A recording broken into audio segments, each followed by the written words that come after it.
Dito guys may bagong bug sa ML Mobile Legends.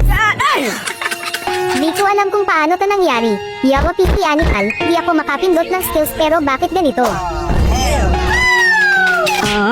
Panoorin nyo hanggang dulo dahil marami pang kababalaghang magaganap. Pero bago ang lahat, kung hindi ka pa nakafollow sa aking page, wala akong pake. Dito guys di ko matutulungan si Alucardo dahil sa bug, kaya sinamahan ko na lang siya sa pag-farm. Sinusundan ko lang siya para may katuwang siya sa buhay at taga-suporta sa kanya. Matino ako na player, ayokong matalo sa laro at may tiwala ako sa kakampi ko. Susuportahan ko si Alucardo hanggang kamatayan. Gusto kong mag-recall kaso di ko mapindot kaya naglakad na lang ako para mahanap si Alucardo. Ang bait pala ni Alucardo, hindi nagre-reklamo. At dito ay nakakill na siya sa unang first time. Anggoy mo, anggoy! Pero ang masaklap ay binato siya ng Ice Ice Baby kaya binawian siya ng buhay. Kaya't dito'y naglalakad na naman ako pauwi para samahan ulit siya. Pero parang nakatunganga lang siya, na-amnesia siguro sa sinapit niya kanina. Pero hindi, parang may masamang balak ata itong punggok.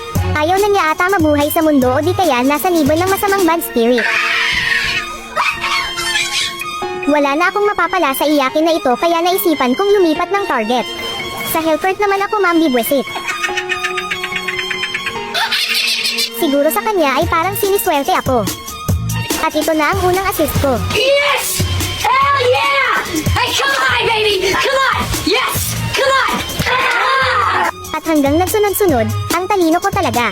Ang mga batang ito ay kailangan, ngunit mo hayaan mo ang iyong pagkabigo. Tapos napachat si Hellcourt ng lakad matatag. Took it all apart, but I wish you not stay. Salamat sa papuri mo idol, talagang na-appreciate ko ang sinabi mo. Sana mag-follow ka sa akin at ipakita mo kung sino ka at bigyan kita chicken skin. Fast forward ko na lang dahil tinatamad na daliri ko kakajabol. At dito ay na-wipe out kami, mukhang ito na ang katapusan ng end of the world.